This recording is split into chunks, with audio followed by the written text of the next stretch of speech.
many people really pay attention to their feet. And I'm not talking about getting a pedicure or if your feet are hurting. I'm talking about day in, day out foot health and paying attention to the importance of feet as part of your overall fitness routine. Well, this is the subject of our conversation today because my guest is none other than Mark Sisson, and many of you know him. I've known him for many, many years. I had the opportunity to meet in person a few years ago. And I just think he is inspirational. And he has always been on the cutting edge of what is very important in terms of preventive healthcare. So let me tell you about Mark. He has been shaking up the world of health and fitness for over 20 years. He ignited the ancestral health movement in 2006 with his wildly successful blog, Mark's Daily Apple, and his best selling book, The Primal Blueprint. He helped popularize the ketogenic diet and the concept of intermittent fasting with his New York Times best-selling books, The Keto Reset Diet and Two Meals a Day. He gave millions of health-minded grocery shoppers access to healthier sauces and dressings with his Primal Kitchen food company. And now he wants to change the way the world walks with his latest venture. It's a shoe company called Peluva. So without further ado, let me share my conversation with Mark. I know you are going to enjoy it as much as I enjoyed recording it, and it just might change what you wear on your feet. Welcome. Thanks for having me, Sandy. Great to be here. Well, it's just a delight. So let's talk about your new company. What drove you to create this? And you are in my age bracket. I believe you turned 70. I'm ahead of you. I'm 74. But I just got, and if for those of you watching on YouTube, you can see these shoes. And you can notice that they have toe spacers. So, Mark, why did you start this company? You started it with your son. And why is this critical to pay attention to our feet, especially if we're over 50? Yeah, so, I've been in this health space for a long time, for 40 years. I started out as an athlete. I was a runner. In those days of running, I put in a lot of miles and I got injured, partly from the diet, which informed much of the rest of my life in terms of the Primal Blueprint and all of my advocating for certain ways of eating, and getting rid of inflammation that way. So certainly some of my training was compromised by the food, but also the shoes that I was wearing. So I was an early user of the Nike, thick shoes that enabled runners of my ilk to put in 80, 90, 100 miles a week of training, as opposed to the thin shoes that preceded the Nike sort of revolution. And those thin shoes were they were thin, and they sort of they forced your feet to say, okay, Mark, that's enough running for the week. 40 miles is plenty. Stop running. This new concept of thick cushioned shoes enabled runners to put in more miles, train harder, work their hearts harder, theoretically to become better performers. But what they did over the years was they encouraged a generation of runners to exhibit bad form in running and to forgive bad form by cushioning the heel strike. Now, we'll get into that a little bit later. So what got me started here? Well, cut to 30 years later, I have this new, I've got this food company that you've noted. I sell it to Kraft. I make a lot of money. I decide I want to really rededicate myself to this problem that had plagued me my whole life, which was I just didn't like footwear in general. I didn't like athletic shoes. I didn't like, certainly didn't like thin, narrow Italian loafers and so-called fashion footwear. I always tried to find ways to go barefoot. I was an early adopter of the Vibram Five Fingers back in 2007. I was a huge proponent of the minimalist revolution in running when Born to Run came out, and that book kind of presented a case for we should be barefoot all the time, but because we can't, we have these hard surfaces that we walk on all day: concrete, pavement, hardwood floors, tile, and then obviously uneven surfaces, and then rocks and sticks and stones and things like that. So I'd always been fascinated by the idea that the foot is our primary connection with our environment. It is our feet that connect us to Earth, and through which we should be receiving all sorts of tactical input. We should be feeling every undulation of the ground we walk on. We should be feeling changes in terrain, in temperature, and texture. Our toes should be articulating and adapting the way fingers adapt to a piano or a violin or cooking utensils or whatever. Our toes should be responding to changes in surface. But the fact of society having created these hard surfaces and creating this boot that encases our feet for decades at a time and scrunches our toes together and restricts our foot movement, and certainly restricts our big toe from doing what it's supposed to do, and certainly cuts off all of the sensory input that the foot needs to inform the brain of exactly how to orchestrate a forward gait.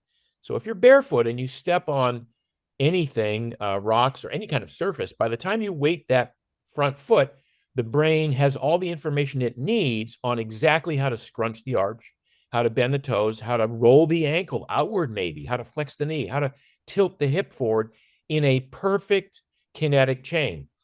One of the things we talk about here is that everybody is born with a perfect kinetic chain. Whether you're, knock-kneed or bow-legged or duck-footed or pigeon-toed or whatever the cliche is, you have a perfect kinetic chain, provided that your brain gets enough information on exactly how to orchestrate it and bend all of these joints in a way that decreases strain and stress and accommodates gravity.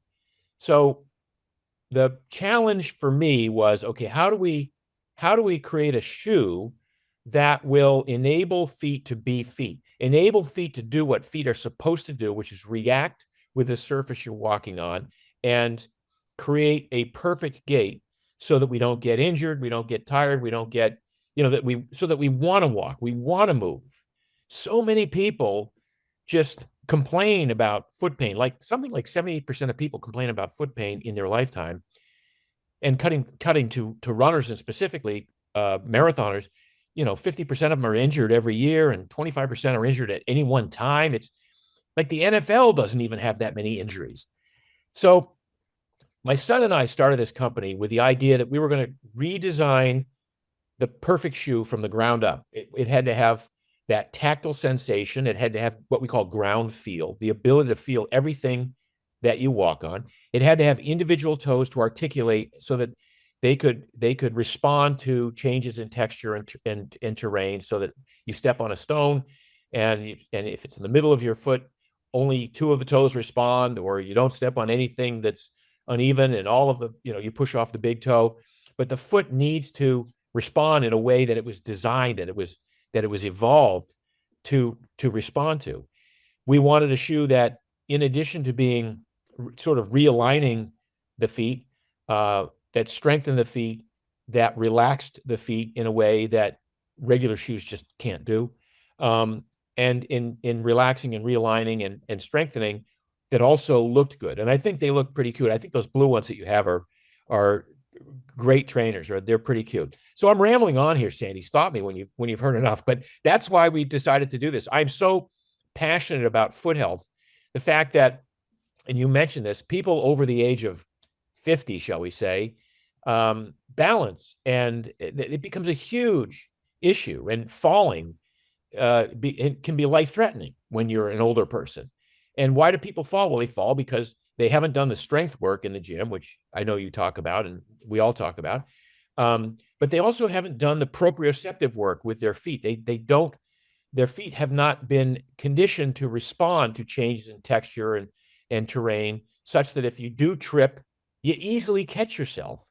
Or that, the balance, like I work on balance as part of my workout program. I do a couple of balance exercises in between sets when I'm lifting weights because I know that balance is so critical. I just spent an hour and 15 minutes on a paddleboard today, which is all about balance in the waves and things like that. And these are life skills that everybody should have, but certainly people over 50 should have these sorts of life skills. And Paluvas, the shoes that we make, reinforce this commitment to understanding what balance is about and regaining balance. I have many women over 60, 65 who train in Paluvas in the gym, and their trainers will tell me they're so much more balanced and so much more confident when they're doing lunges or when they're doing single legs, squats, because their feet are now grounded. They're able to feel the ground underneath and literally contact the ground and use the toes as sort of a tripod. If you think of the heel and the little toe and the big toe, it's kind of a tripod. A regular shoe doesn't do that. A regular shoe, in many cases, these Hokas and these Skechers, it's like standing on a Bosu ball and then trying to, to develop balance that way. So it's been an exciting journey thus far. We're getting a tremendous amount of acclaim from not just influencers in the movement space, but runners, weightlifters, and a lot of great reviews from some of the gear companies that are looking at what we're doing and saying this could be the new big thing. Well, it's well deserved. I started out by walking just around the neighborhood. And then about a week ago, I went on a trail to walk, and it was a gravelly surface. And it was great because I had some concerns. Is it going to, I'm going to really feel all these stones? And I didn't.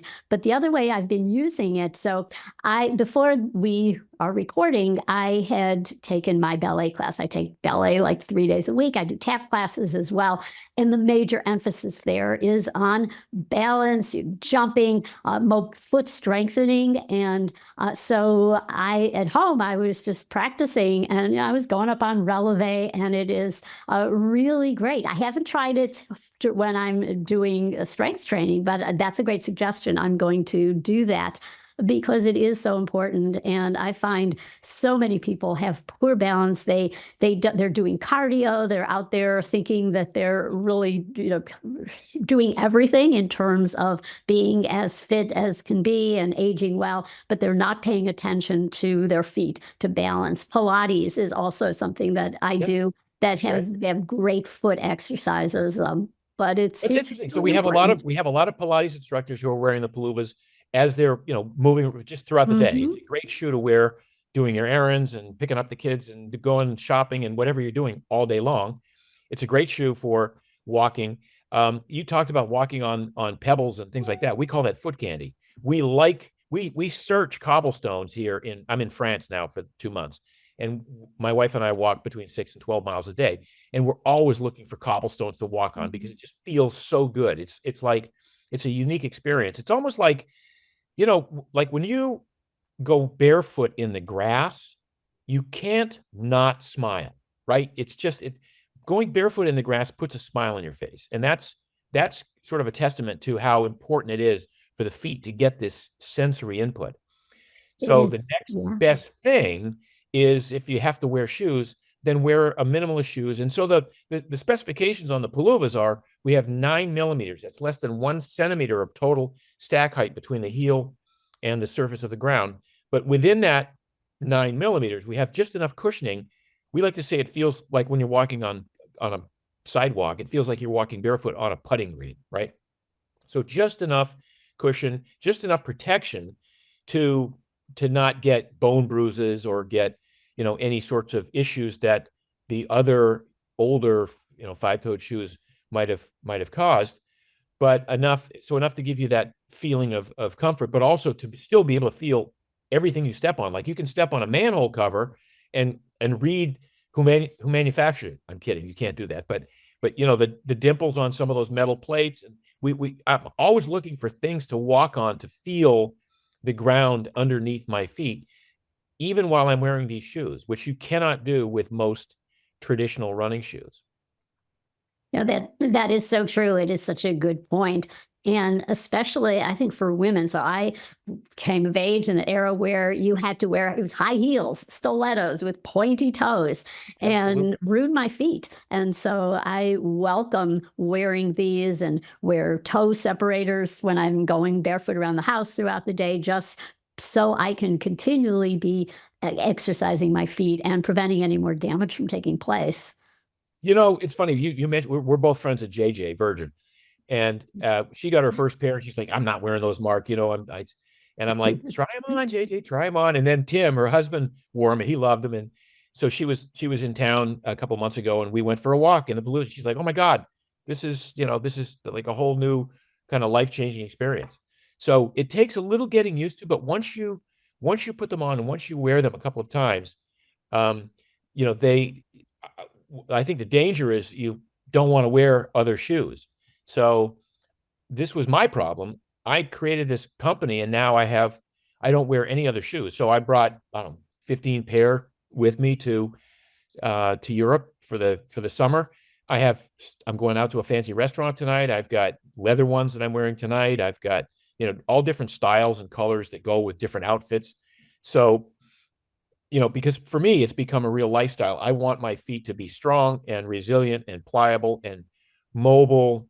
And, I want to have that confidence that I'm not going to be someone who falls, and that's not how I'm going to go. I'm not going to go by falling, right? So, and I turned 71 in 3 days, so that's that's the metric I'm using, and it's anyway. I'm a huge proponent of people reclaiming their foot health, and you mentioned the heels. I mean, God bless you, Sandy. They look great, and so don't wear them on occasion, but take care of your feet. And one of the things that people have noticed in the last 5 years, there's like 20 million pairs of toe spacers have been sold in the last decade. And that's because people recognize that when you take your shoes off, your feet don't automatically find this wonderful natural outward splay.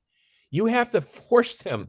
You have to put things in between your toes to spread them apart to reclaim what you were born with, that natural splay.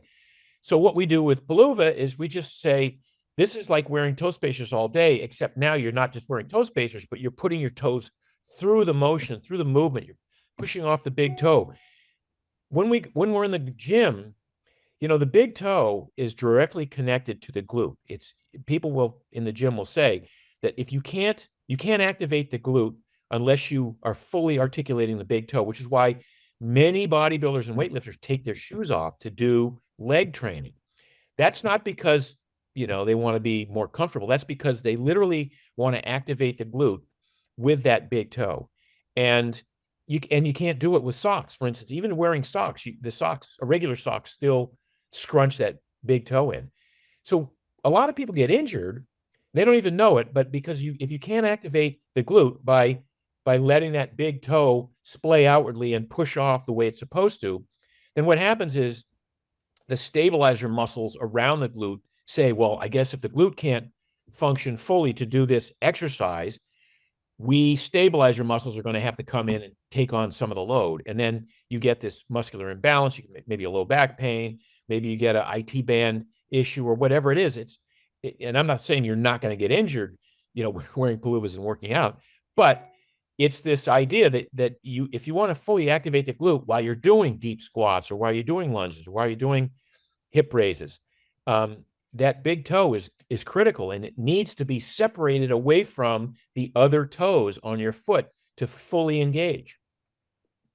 That is such an important point, and I actually have noticed that. So if I'm doing like a lunge or a single leg RDL and feeling kind of wobbly, and then I put my attention, my big toe, and squeeze my glute muscle, and then the two are working in sync. And the same thing in yoga, if you're doing a pose like Warrior 3, where you're balancing that way, or King Dancer, and you pay attention to your foot, you spread your toes, gives you, and also you dig deeper into the earth and pull up more. So it's all this awareness, but it starts with the feet. And so I think it is so important to have this conversation. And as you know, we train health coaches and we have a lot of health coaches listening. And this is an area where they can really ask people about their foot health and what shoes they're wearing and help them to feel empowered to make choices. Like they don't have to wear the latest fashion shoe if that is going to be causing negative consequences in terms of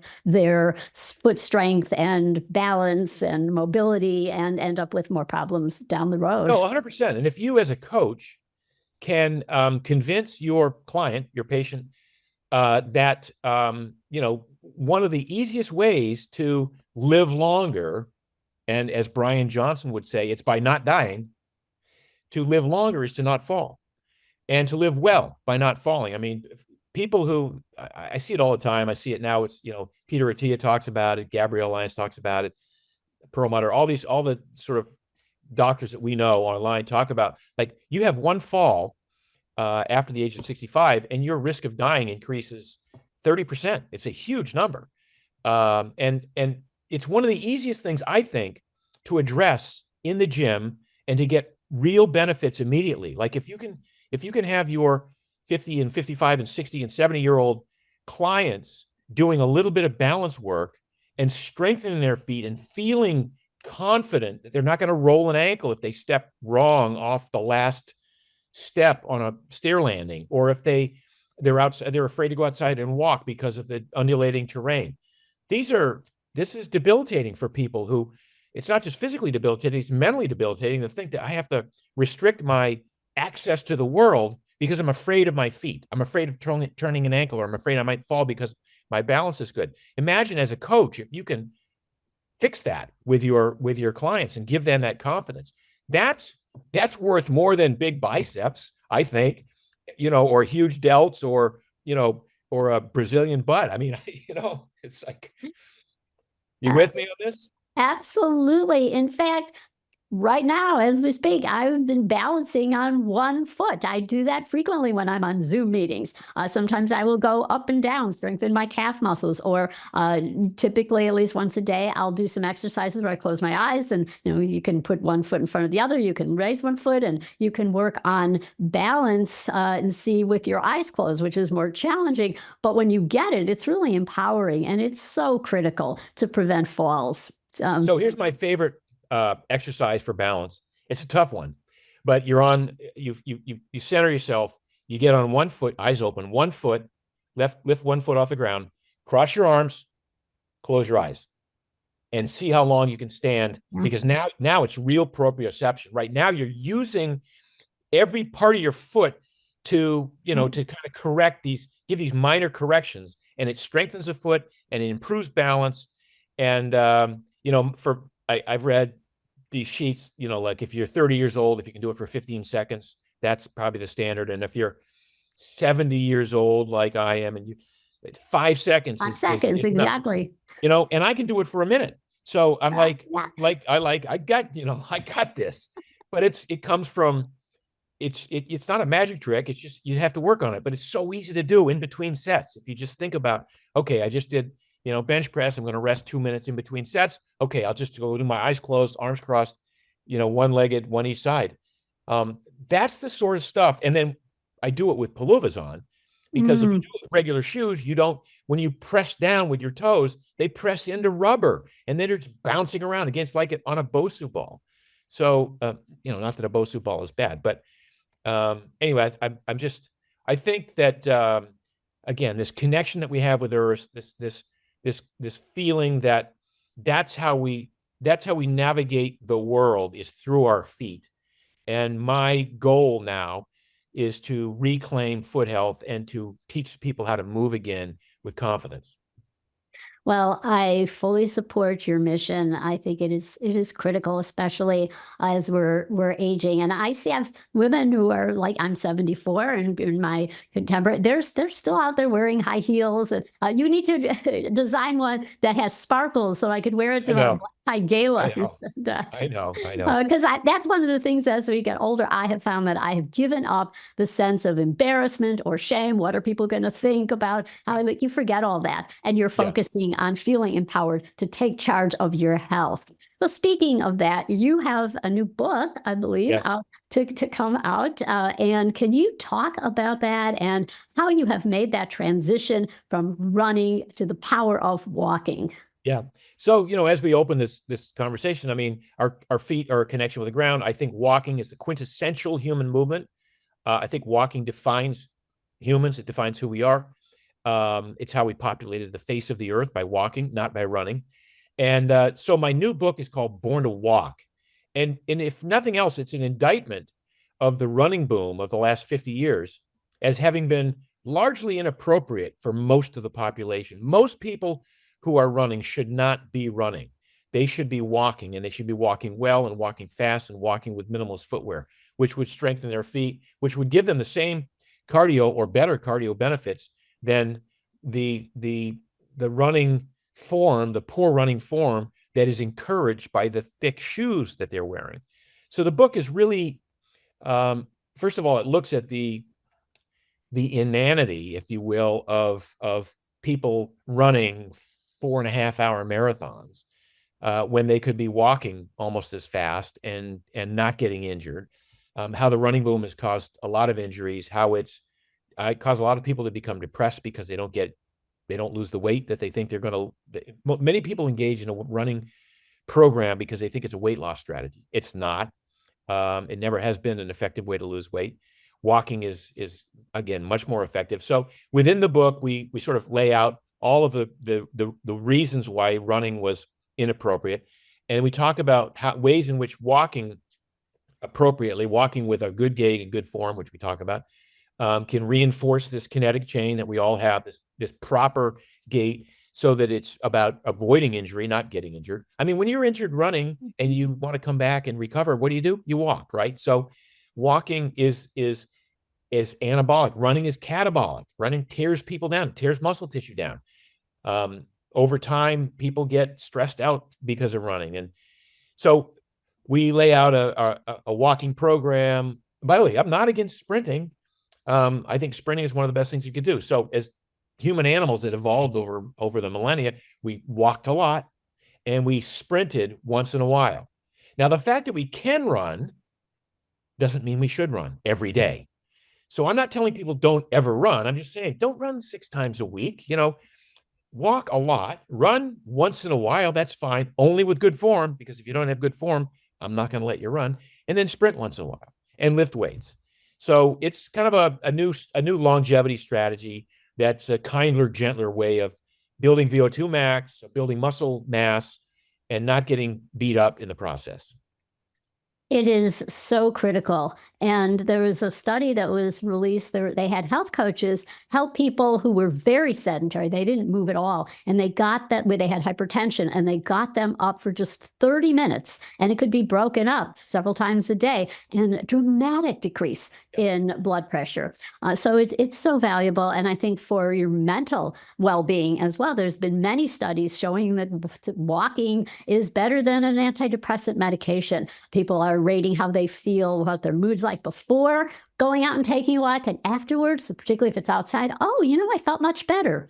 So it is really, really critical. You have described my exercise routine, because I do. Like, and I remember those days when I was younger and I had to go on the treadmill every day. And to make matters worse, I was a raw vegan at the time, so totally nuts, not having any awareness. So, Sandy, did you love running? Protein. No, I hated it. Yes, I hated but, it. But, I hated but how you I told felt people you liked it. Yeah. You told people you liked it. And this is what I think not many people, except those who, and I was a 100-mile-a-week runner. I was a career runner. I was one of the few people who probably should have run. But I think people who say I love running, I don't think you love running. I think you love having run. You like telling people that you run and that you ran and having finished running, but you don't love running. Yeah. So, and like how I thought afterwards, I'm sweating, and probably, I've lost. I mean, that's like, do you love the cold plunge, right? Do you love the cold plunge? No, you hate the cold plunge. Yeah. But when you get out, you feel good. Yeah. All right. something wrong with that. But Yeah, no, exactly. So yeah, now, yeah, walking is so much better, and I blended with mandatory resistance training, which is so important. Well, you have always been on the forefront, on the cutting edge of a healthy way to be. So as you look ahead, just what are some things you would most like to accomplish in terms of Palooza or anything else, any other well, you your know, book. with Primal Kitchen, I really set about to change the way the world eats, and I wanted to show the manufacturers of food how it could be done, and there was a way in which you could make mass-produced food that was better for you, that was healthier, and that did not cause the health problems.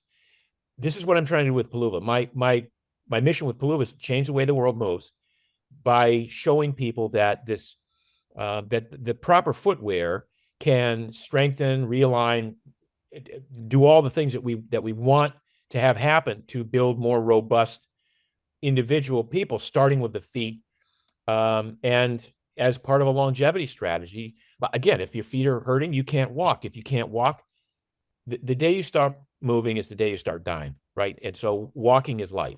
Yep. And that's really the message here is like, how can I create a product that encourages people to want to walk? And that's one of the things about Palooza. And I bet you felt that. Like you put the Paloozas on to go out for a walk, and you literally want to walk. You feel like walking, right? Yes, I wanted to keep going. Yeah. So that's the mission.